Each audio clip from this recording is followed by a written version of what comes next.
안녕하세요, 원용석입니다. 오늘도 원용석의 진실정치 시청해주셔서 감사합니다. 예, 저는 지금 아직 공항에 있는데요, 일본. 예, 지금 아직 일들이 다 안 끝나서 제가 지금 계속 지금 일본에 있습니다. 자, 일단 오늘 제가 들고 나온 건 그냥 뉴스가 아닌데요. 예, 최근 연방하원 법사위원회 공식 발표한 보고서에 대해서 말씀드리도록 하겠습니다. 제목은 Close for Competition: South Korea's Discriminatory Attacks on American-Owned Businesses 이렇게 나와 있는데요. 경쟁을 봉쇄하다. 한국의 미국 기업에 대한 차별적 공격. 이렇게 써 있습니다. 이 보고서는 한마디로 말해서 우리 동맹국 한국이 미국 기업을 표적으로 삼아 경제 전쟁을 벌이고 있다. 이런 내용입니다. 트럼프 대통령이 취임한 지 얼마 안 돼서 나온 보고서예요. 이게 왜 중요하냐? 바로 트럼프 대통령의 America First 정책이 제대로 먹히고 있다는 증거이기 때문입니다. 자, 이번 이슈 이 보고서를 보면은 쿠팡에 대해서 좀 중점적으로 다뤘는데요. 미국 뉴욕 증시에 상장된 미국 기업 창업자는 한인인 김범석 회장입니다. 한국에서 한국의 아마존으로 불리면서 성공 가도를 달리고 있었죠. 미국 상품을 매년 50억 달러 이상 한국에 팔아주고 미국 투자자 수십만 명이 돈을 넣은 회사라고 할 수가 있겠습니다. 그런데 2025년 11월 18일 전 직원 한 명이 개인정보를 조금 훔쳤죠. 작년에 중국인 출신 전 직원이었습니다. 중국인 출신이었어요. 뭔가 좀 수상하죠. 접근한 데이터는 저민감성 데이터입니다. 실제로 저장한 건 고작 3,000개의 계정 분량이었습니다. 비밀번호, 금융정보, 의료정보 같은 건 전혀 없었어요. 쿠팡은 바로 당국에 신고하고 자체 조사도 했습니다. 그런데 여기서부터 지옥이 시작됐습니다. 한국 정부는 그러니까 이재명 정부 얘기하는 거예요. 이재명 정부는 전체 정부 차원의 총공세를 펼쳤습니다. 10개 이상 정부기관이 나섰고 40건 조사를 벌였는데 그중 33건이 데이터 유출과 전혀 무관한 조사였습니다. 4,229건의 문서 제출 요구했고요. 652건의 인터뷰, 600명 이상 직원 동원됐습니다. 노동부만 해도 400회 이상 현장 조사를 했습니다. 이게 정상이에요? 예? 데이터 유출 사건 하나 때문에 전혀 상관없는 세무조사, 고용조사, 공정위조사까지 다 끌고 온 겁니다. 이게 보호주의가 아니라 표적 사냥. 이건 진짜 보호주의가 아니라 표적 사냥입니다. 더 충격적인 건 국가정보원인데요. 국가정보원이 쿠팡에 중국으로 가서 증거를 회수하라고 직접 지시했습니다. 이건 뉴욕 포스트에서도 대문짝만하게 보도가 됐습니다. 나중에 우리는 관여한 적 없다. 이렇게 발뺌했습니다.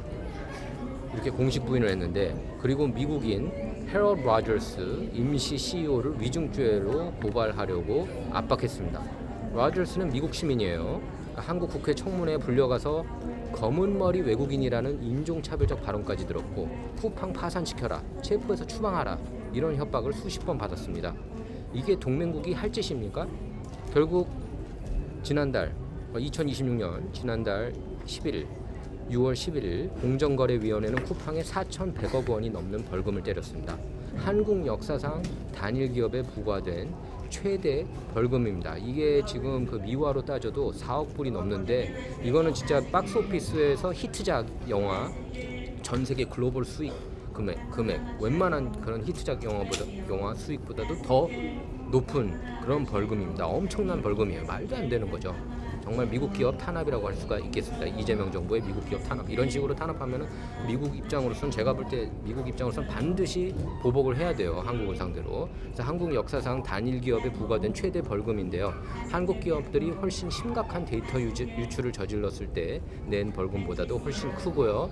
중국 기업들이 훨씬 심각한 데이터 유출을 저질렀을 때보다도 훨씬 더 높은 벌금입니다. 이게 공정한 처벌이라고 할 수 있겠습니까? 미국 기업 죽이기입니다. 이게 쿠팡 하나만의 문제가 아니에요. 보고서에 따르면 한국 공정위는 예전부터 미국 기업을 집중 타겟으로 삼아왔습니다. 2021년 구글에 1,766억 원 벌금 때렸고요. 퀄컴, 미국의 샌디에고 본사 두고 있죠. 퀄컴에는 역대 최대 수준의 시장 지배력 남용 벌금 2번이나 부과했습니다. 한국 기업들이 비슷하거나 더 나쁜 짓을 해도 그 정도 벌금은 안 나왔습니다. 중국 기업이 이런 짓을 해도 그 정도 벌금은 절대 안 나왔고요. 못 때리죠, 무서워서. 중국의 속국이나 마찬가지가 됐으니까, 이재명 정부 들어서. 디지털 규제법도 마찬가지입니다. 게이트키퍼 규제라는 명목으로 미국 빅테크만 콕 집어서 규제하고 중국 기업이나 한국 기업은 빼주는 식입니다. 이게 바로 보호무역주의의 새로운 형태인 겁니다. 이게 바로 트럼프 대통령이 바로 그 조심해야 되는 사항이라고 했고, 그렇기 때문에 미국 역사상 가장 위대한 대통령이라고 하는 거예요. 트럼프 대통령이 이런 거를 딱딱 꼬집었거든요. 그러니까 한국이 그동안에 했던 무역 짓거리를 딱 정확하게 지적을 한 겁니다. 트럼프 대통령이. 다른 대통령은 그 다른 대선 후보들은 이런 문제에 대해서 전혀 알지도 못하는 무식쟁이였고, 트럼프 대통령이 똑똑하기 때문에, 머리가 똑똑한 거 알잖아요. IQ도 높고. 그렇기 때문에 딱 이런 문제들을 바로바로 지적한 겁니다. 총칼 들고 치는 게 아니라 규제와 벌금 그리고 수사로 미국 기업 숨통을 조이는 겁니다. 트럼프 대통령이 이미 여러 차례 경고했죠.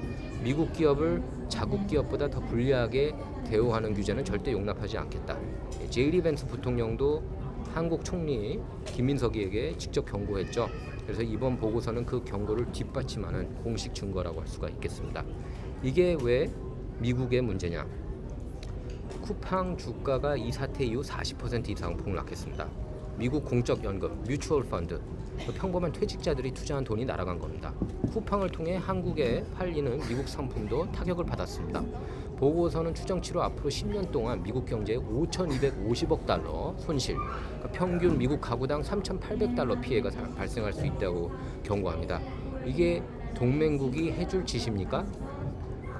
미국이 한국을 지켜주고 안보를 제공하고 시장을 열어주는데 뒤에서 이렇게 칼을 꽂습니까? 솔직히 미국 덕분에 해방했고 2차례나 일본으로부터 해방시키고 중국, 북한으로부터 해방시킨 나라가 바로 미국 아니에요? 근데 이런 식으로 매번 미국을 골탕 먹이고 있는 게 바로 이재명 정부, 민주당 정부라고 할 수가 있겠습니다. 여러분, 이 보고서가 나온 게 우연이 아니에요. 바이든 시대에는 이런 일이 있어도 그냥 넘겼을 겁니다. 동맹이니까. 외교적 마찰 피하자 이러면서 눈 감았을 겁니다. 하지만 트럼프 대통령은 다릅니다. 트럼프 대통령은 취임하자마자 미국 기업을 괴롭히는 외국 정부는 가만두지 않겠다고 선언했죠. 그래서 이번 하원 법사위 보고서는 그 선언을 실천으로 옮기는 첫 걸음이라고 할 수가 있겠습니다. 미국은 더 이상 호구가 아니에요. 미국이 돈 주고 기술 주고 안보 주면서까지 키워준 나라가 그 미국 기업을 표적으로 삼는 걸 용납할 수 없는 겁니다. 이재명 정부는 지금 당장 이 차별적 공격을 중단해야 할 겁니다. 그렇지 않으면 트럼프 행정부와 공화당 의회는 더 강력한 그런 조사를 취할 겁니다. 무역협상 재협상부터 이렇게 그 트럼프 대통령은 계속해서 노릴 거라고 보고요.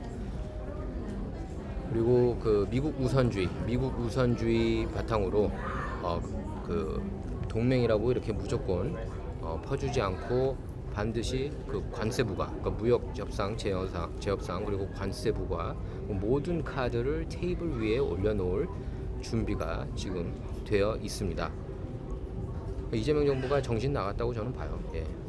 그래서 지금 트럼프 행정부 공화당이 장악한 의회가 더 강력한 조치를 취할 거라고 보고요. 오는 11월에도 저는 공화당이 연방 상하원을 다 승리할 거라고 조심스럽게 점쳐봅니다. 뭐 쉽지는 않지만 여러 가지로 쉽지 않아요. 공화당 내분, 보수 내분이 있고 그렇긴 하지만 이걸 잘 극복할 거라고 봅니다. 왜냐하면 민주당이 완전히 공산주의 쪽으로 가고 있기 때문에, 급진 좌파 쪽으로 가고 있기 때문에, 이재명처럼 지금 미국 민주당이 한국 그 더불어민주당하고 비슷한 꼴이에요.